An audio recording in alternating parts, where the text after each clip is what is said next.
يعني نقول عبر المحل تقريبا 60 70 سنة. المهنة تعلمناها من أبوي. أبوي كانوا قبلي، وأخوي الكبير كمان كانوا قبلي. وحدادة يعني قبل كان في حدادة عربية مثلا شغل نار ما نار شكور. بعدين شوي شوي هذاك الحدادة العربية شلناها، هلا صار شغل تصليحات وأغراض جاهزة عم نبيع يعني. صعوبات بالمهنة ما في شي صعوبات يعني، عادي يعني.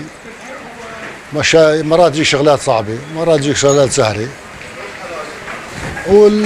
هاي يعني بشكل عام. قبل اشتغلوا، أنا ما كنت موجود أيام الأحداث العربية كذا، كانت شغلات ثقيلة كان في يشتغلوا، بس هلا ما في هذاك الشغل يعني زيادة، شغلات خفيفة.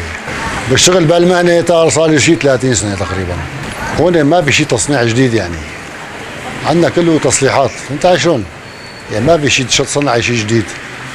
إذا شي خربان يجيبوه لعنا نصلحوه كذا، كراسي لحامات شغلات، بس شي جديد يعني تصنيع ما فيه.